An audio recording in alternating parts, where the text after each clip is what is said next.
The most common word to describe Roundhill is consistent. I love and hate it.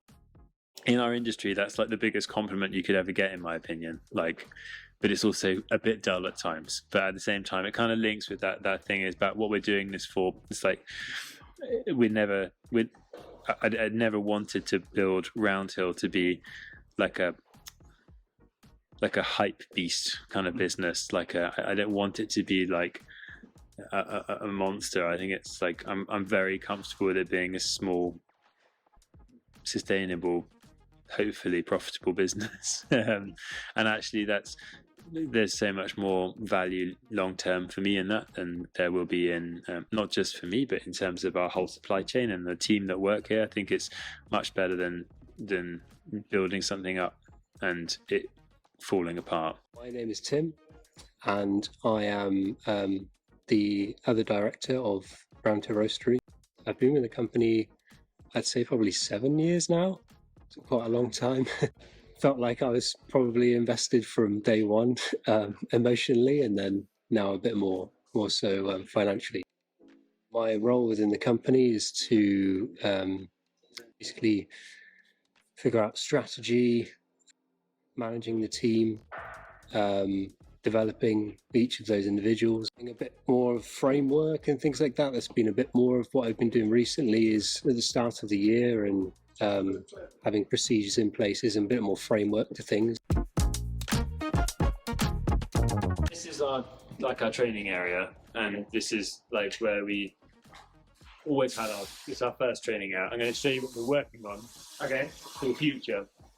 This has always been a really fun place to do training, but as you can see, it's quite loud. None of the equipment is actually running right now, but if the roaster's running, the destoner's running, and the weighing machine is going, and then the stereo's on, it's very hard to do a training up here. When we first moved in here, we had a 15 kilo roaster, which was where this hoop is here. So we moved into here with the kind of understanding that we'd fill this space with a bigger roaster when we could. We had that roaster I had it since day one, which was 11 years ago now. The first roaster was by a company called Giesen, which is a Dutch company. And we're the second UK roaster to have a Giesen. I've always wanted to have a Probat, just like my dream roaster. They actually had it for quite a while, but Tim had just become head roaster. And I just gave him the most rough task. I was like, can you figure out how to roast on it? So I remember weeks and weeks of just roasting coffee, and it doesn't work. The theory is the same, the principle is the same of roasting coffee, but the application is very different. So what worked on our old roaster did not work on this, at all. And it was really frustrating. We'd be like, right, let's try this. And you're like, oh, that's disgusting. Or you look at a batch that was looked really under roasted, but was so over roasted, and we just had so many. Well, I didn't. Tim did. Yeah. But then it's suddenly it all started clicking, and it's way more efficient than the old roaster. The kind of level of control is so much greater. You can actually do a lot more with it. Destoner. Yeah, it's very important.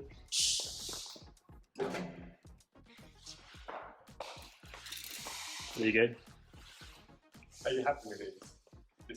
Yeah, absolutely. I mean, you don't want that in your grinder. It's the most random thing we ever found in it.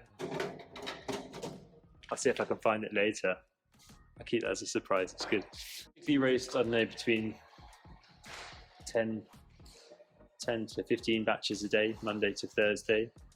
We try to not roast on Friday, but Tim's be roasting today because we know we've got a busy day on Monday. We'll keep it in these for up to a week, just so we can keep things cycling, instead of packing everything into bags when we don't know what use it has. So the idea being that, like you can see, we have pink bags are our espresso, blue are our filter, so everything we kind of color coordinated in a very basic way. But yeah, so it means then we know what roasted stock we have, what green coffee we have next door, and then in other warehouses. We try and turn around all of our orders within 24 hours. So if you order, it's likely to get done the same day, if not tomorrow. This is our new office, which it kind of gives me a bit of PTSD really, because we were supposed to be in here probably a year ago, but like this is just the reality of the kind of current economic problems in the UK. Theirs would be our new version of what we had next door. All different espresso machines will have a cupping area. We have Ben C, who does all of our training. So he does training courses at different levels for baristas, where he'll go out to the cafes and train different baristas. For the team and development, things like that, we do look outside of Brownhill, purely because I think it's a good way of, I don't know, sort of removing people from their comfort zone, which is what the normalities are of roasting or making coffee or cupping or whatever that is, removing that sort of safety net and then taking them to a different roastery or a different surroundings with cupping, or even public cuppings and things like that, is something that can be challenging or be quite a lot of pressure, or to come up with flavor notes or on the spot. So it's always good development and learning for staff to do that. We're always sort of in the roastery looking at ways to save on using materials that we don't have to.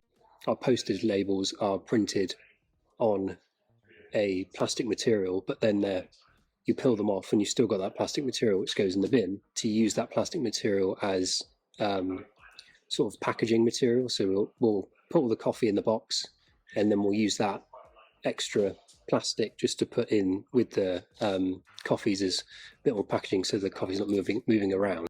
We produce quite a lot of chaff, so we have been working with it's a Michelin star restaurant called Ossip in a town called Bruton in Somerset, and they produce quite a lot of their vegetables and things on a farm nearby, so occasionally we'll take it to them, and then also we reached out to the local council, and they occasionally pick it up for the allotments, for the compost heap, because it's good for compost. So we have a lot of customers that come on a Friday that pick up coffees, and they collect coffees in pretty much anything, any sort of vessel that they can get their hands on. So for wholesale customers, we offer a bucket alternative, which is basically a tub which fits, it's one of those down there, which basically fits 4 kilos in, and we deliver those. They're reusable, so we deliver them, and then when we deliver the next one, we'll pick up and rotate that. There's a random man who turns up every now and again, and we call him Biscuit Man, but yeah, I'm not actually sure his name, but he actually brings us biscuits in exchange for coffee sacks.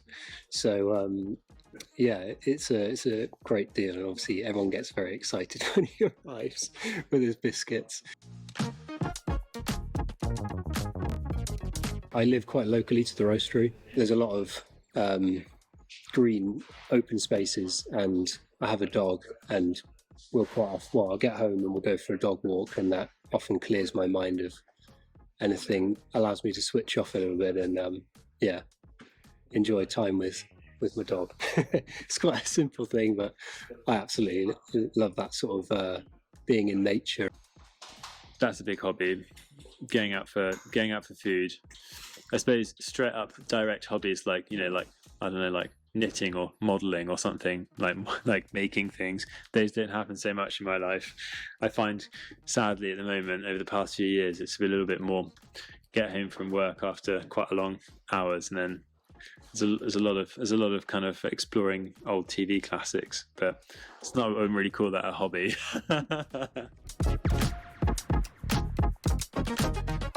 Finished your like batch of coffee and like open the drum. This is spinning around, and then you find this staring at you. It's like a little Chucky. Like a little burnt doll's porcelain face with like some burnt out eyes.